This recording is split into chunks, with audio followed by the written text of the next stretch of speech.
بسم الله الرحمن الرحيم. طه ما أنزلنا عليك القرآن لتشقى إلا تذكرة لمن يخشى تنزيلا ممن خلق الأرض والسماوات العلى الرحمن على العرش استوى له ما في السماوات وما في الأرض وما بينهما وما تحت الثرى وإن تجهر بالقول فإنه يعلم السر وأخفى الله لا إله إلا هو له الأسماء الحسنى. وهل أتاك حديث موسى إذ رأى نارا فقال لأهلهم كثوا إني آنست نارا لعلي آتيكم منها بقبس أو أجد على النار هدى فلما أتاها نودي يا موسى إني أنا ربك فاخلع نعليك إنك بالوادي المقدس طوى وأنا اخترتك فاستمع لما يوحى إنني أنا الله لا إله إلا أنا فاعبدني وأقم الصلاة لذكري إن الساعة آتية أكاد أخفيها لتجزى كل نفس بما تسعى فلا يصدنك عنها من لا يؤمن بها واتبع هواه فتردى وما تلك بيمينك يا موسى قال هي عصاي أتوكأ عليها وأهش بها على غنمي ولي فيها مآرب أخرى قال ألقها يا موسى فألقاها فإذا هي حية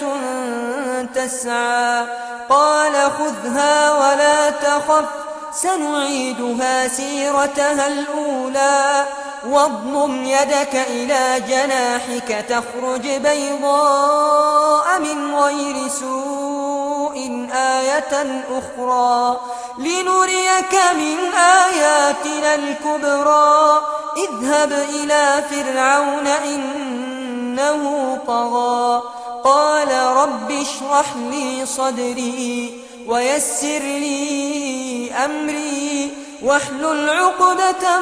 من لساني يفقه قولي واجعل لي وزيرا من أهلي هارون أخي اشدد به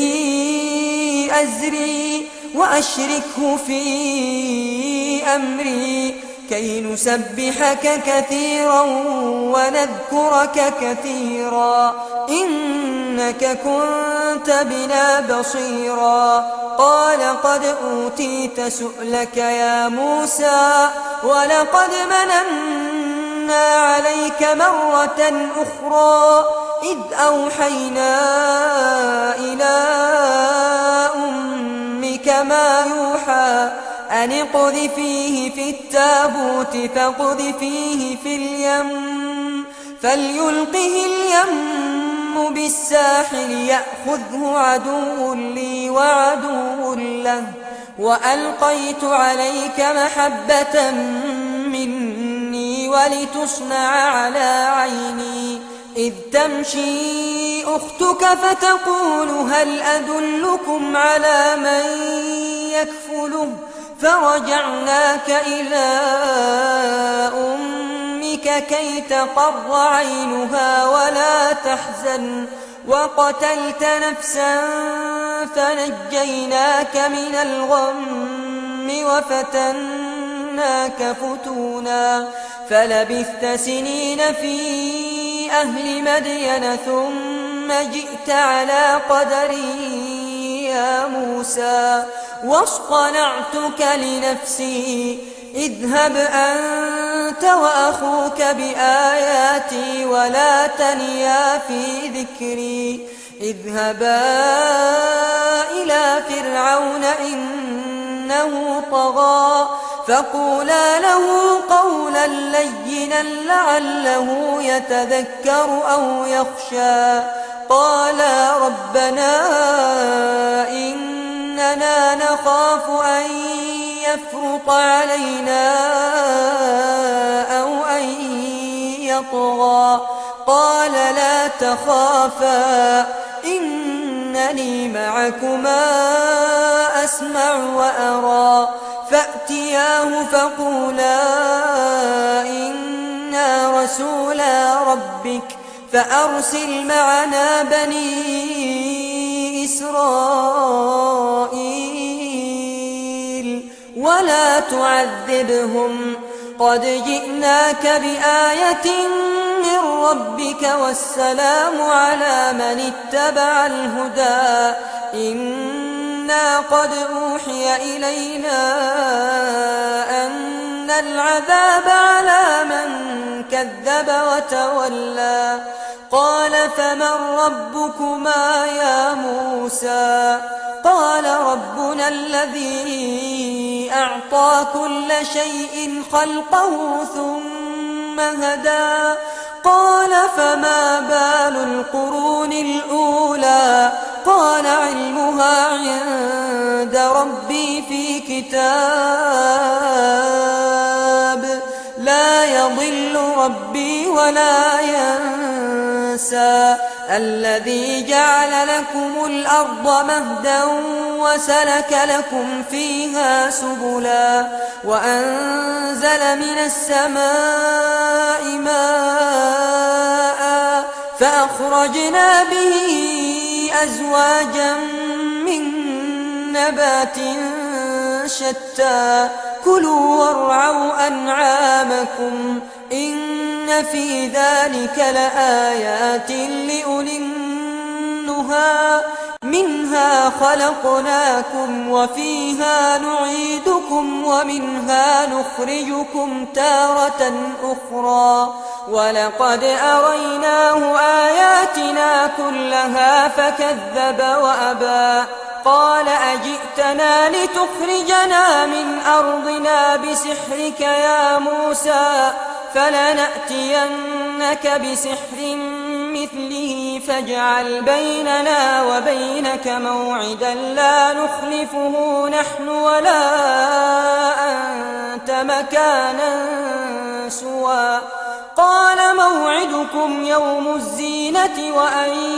يحشر الناس ضحى فتولى فرعون فجمع كيده ثم أتى قال لهم موسى ويلكم لا تفتروا على الله كذبا فيسحتكم بعذاب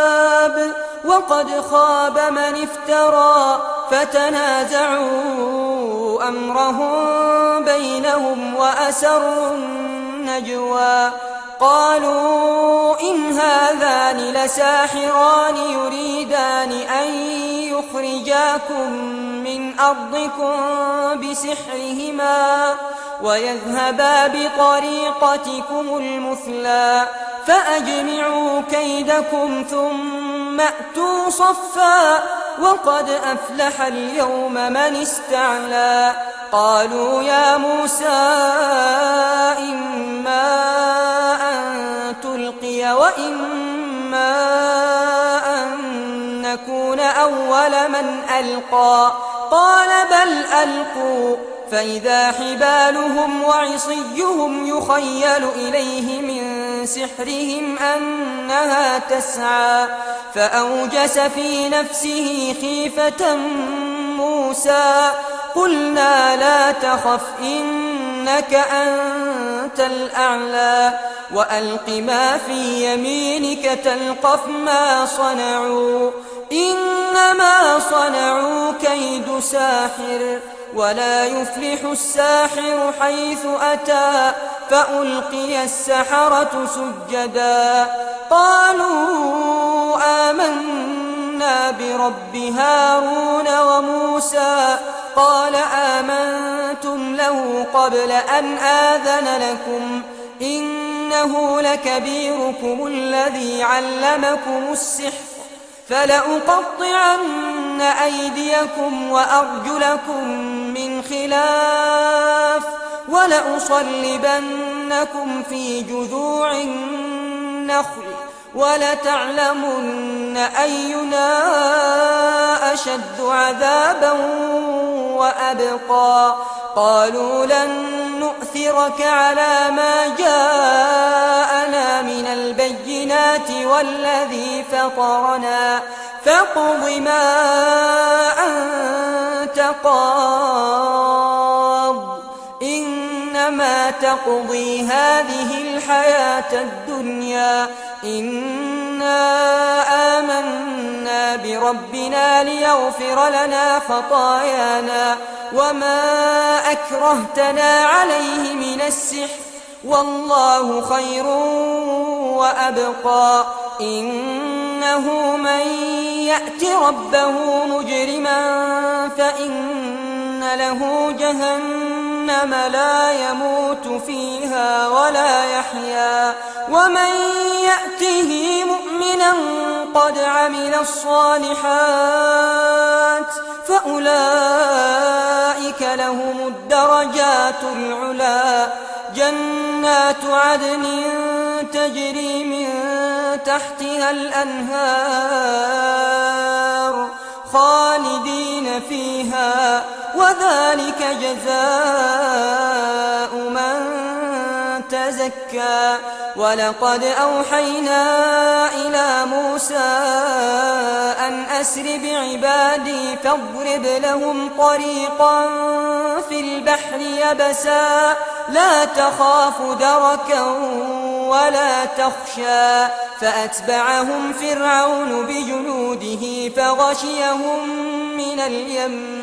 ما غشيهم وأضل فرعون قومه وما هدى يا بني إسرائيل قد أنجيناكم من عدوكم وواعدناكم جانب الطور الأيمن ونزلنا عليكم المن والسلوى كلوا من طيبات ما رزقناكم ولا تطغوا فيه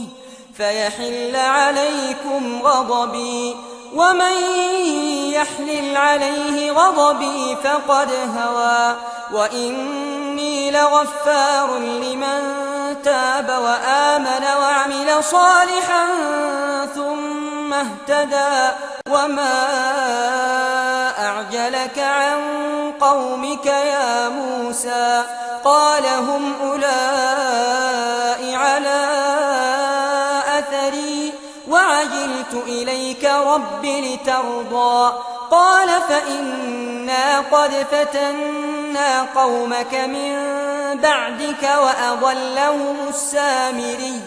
فرجع موسى إلى قومه غضبان أسفا قال يا قوم ألم يعدكم ربكم وعدا حسنا أفطال عليكم العهد أم أردتم أن يحل عليكم غضب من ربكم فأخلفتم موعدي قالوا ما أخلفنا موعدك بملكنا ولكننا حملنا أوزارا من زينة القوم فقذفناها فكذلك ألقى السامري فأخرج لهم عجلا جسدا له خوار فقالوا هذا إلهكم وإله موسى فنسي أفلا يرون ألا يرجع إليهم قولا ولا يملك لهم ضرا ولا نفعا ولقد قال لهم هارون من قبل يا قوم إنما فتنتم به وإن ربكم الرحمن فاتبعوني وأطيعوا أمري. قالوا لن نبرح عليه عاكفين حتى يرجع إلينا موسى. قال يا هارون ما منعك إذ رأيتهم ضلوا ألا تتبعني أفعصيت أمري؟ قال يا ابن أم لا تأخذ بلحيتي ولا برأسي إني خشيت أن تقول فرقت بين بني إسرائيل ولم ترقب قولي. قال فما خطبك يا سامري؟ قال بصرت بما لم يبصروا به فقبضت قبضة من أثر الرسول فنبذتها وكذلك سولت لي نفسي. قال فاذهب فإن لك في الحياة أن تقول لا مساس وإن لك موعدا لن تخلفه وانظر إلى إلهك الذي ظلت عليه عاكفا لنحرقنه ثم لننسفنه في اليم نسفا. إنما إلهكم الله الذي لا إله إلا هو وسع كل شيء علما. كذلك نقص عليك من أنباء ما قد سبق وقد آتيناك من لدنا ذكرا. من أعرض عنه فإنه يحمل يوم القيامة وزرا خالدين فيه وساء لهم يوم القيامة حملا. يوم ينفخ في الصور ونحشر المجرمين يومئذ زرقا يتخافتون بينهم إن لبثتم إلا عشرا نحن أعلم بما يقولون إذ يقول أمثلهم طريقة إن لبثتم إلا يوما ويسألونك عن الجبال فقل ينسفها ربي نسفا فيذرها قاعا صفصفا لا ترى فيها عوجا ولا أمتا. يومئذ يتبعون الداعي لا عوج له وخشعت الأصوات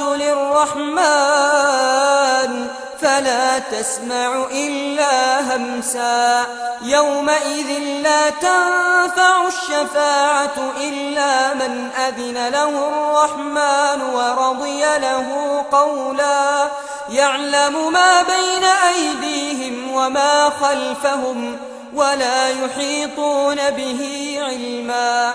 وعنت الوجوه للحي القيوم وقد خاب من حمل ظلما. ومن يعمل من الصالحات وهو مؤمن فلا يخاف ظلما ولا هضما. وكذلك أنزلناه قرآنا عربيا وصرفنا فيه من الوعيد لعلهم يتقون أو يحدث لهم ذكرا. فتعالى الله الملك الحق ولا تعجل بالقرآن من قبل أن يقضى إليك وحيه وقل رب زدني علما. ولقد عهدنا إلى آدم من قبل فنسي ولم نجد له عزما. وإذ قلنا للملائكة اسجدوا لآدم فسجدوا إلا إبليس أبى فقلنا يا آدم إن هذا عدو لك ولزوجك فلا يخرجنكما من الجنة فتشقى إن لك ألا تجوع فيها ولا تعرى وأنك لا تظمأ فيها ولا تضحى فوسوس إليه الشيطان قال يا آدم هل أدلك على شجرة الخلد وملك لا يبلى فأكلا منها فبدت لهما سوآتهما وطفقا يخصفان عليهما من ورق الجنة وعصى آدم ربه فغوى ثم اجتباه ربه فتاب عليه وهدى قال اهبطا منها جميعا بعضكم لبعض عدو فإما يأتينكم مني هدى فمن اتبع هداي فلا يضل ولا يشقى ومن أعرض عن ذكري فإن له معيشة